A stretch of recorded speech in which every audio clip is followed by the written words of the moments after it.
I didn't do a good job getting us ready to play for this game. We just didn't come out right at all. Didn't we're just a little bit flat. Didn't have the edge we needed, and so we can't afford to do that. So I think I understand why it happened, and so I think I'll be able to make some adjustments in terms of the days leading into to a game like this. But outside of that, the second half was great. Some really sat down and guarded better, and played better at the offensive end as well. So it was really good second half.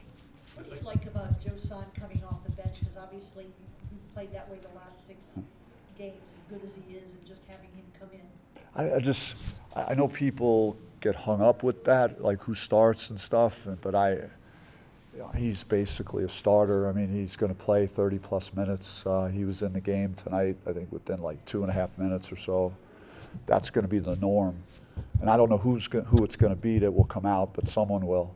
Because I need him in the game, so he's going to be in the game a lot. Yeah. We look at the second half defense, was just effort, intensity, or some other things that led to such a great effort? I just think we felt like we didn't compete with necessary energy. We came out, we missed a lot of open shots early in the game, turned the ball over a lot. I mean, we just did a lot of bad things, so it wasn't the most pleasant locker room at halftime, and so they responded. The guys responded and then played harder. And when you have someone that could block a shot the way, I mean, Lav couldn't have drawn up a better play to run against us. And like they went side to side, they had a nice spin, back cut, should have had a wide open layup, and I don't know where JQ came from to block that.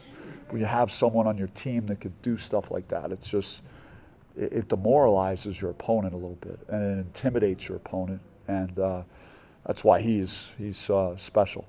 Well, players said that you didn't do anything that warranted a technical foul, but it seemed like that maybe gave the guys a spark, because it was right after that you guys went on a run. Did you feel that? I mean, I was hot on it, but I mean, I've been doing this so long now that like nothing really surprises me anymore. So I just kind of, once I lost my tie, I just kind of moved on to, and that was kind of closure for it. And I just kind of concentrated on coaching the team and not as much dealing with those guys. They were lethargic, but your team was lethargic before that, and then after that, not really. I could tell that there was like a little more juice, a little more pop to what we were doing. So I'm not sure that. I mean, I was yelling a lot at them in the huddles too. We were all frustrated just with how we were performing at that point in the game. So there was a lot of because like even in Palm Springs, like when we got down to New Mexico and we were losing to St. Mary's, I mean, I was like relatively calm. And I was like, hey, we're fine. We're in the game. We're going to make our run. Everything's okay. We're not perfect. Tonight I was like fairly negative, like just by what we looked like in that first half, for most of that first half. Was it just kind of complacency? Was it Thanksgiving hangover? I mean, I can't specifically say without maybe rewatching it. I do remember we had some pretty clean looks. We missed free throws. We turned the ball over. We gave them some transition baskets. We didn't play anything like we had been playing over the last couple of weeks, so it was a little bit frustrating in that first half. What kind of goes through your mind when in the moment when you see JQ making those big athletic plays that he does? I was just kind of in awe of seeing it. Is it something I could never do, like maybe on like an 8-foot basket or something, like when I was like 7 years old or 8?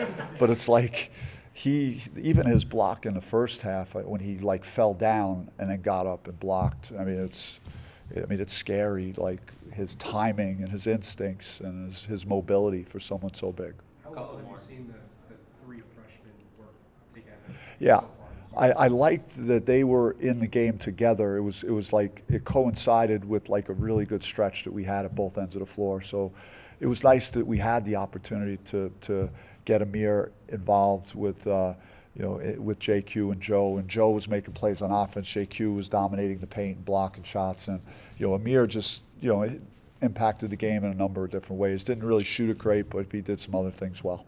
Coach, it seems like Mason kind of seems to be the steady force there in the middle. What, from your vantage point as a coach, how important is it to have a guy like him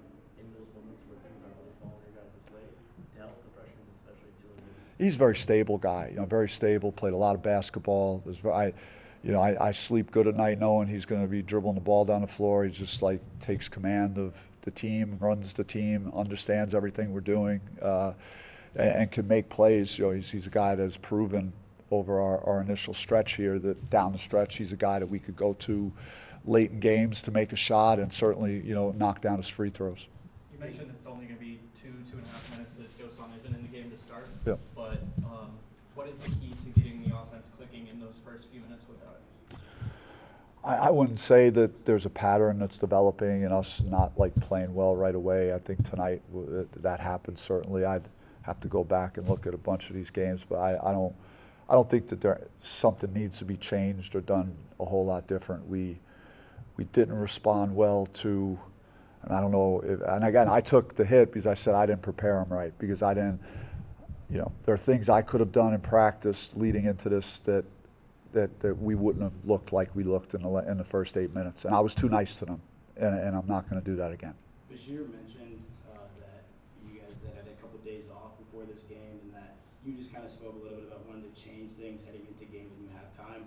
With only a couple games left in the month of December, with a lot of time between breaks, what is it that you think you're actually going to do differently in the weeks leading up to before the game?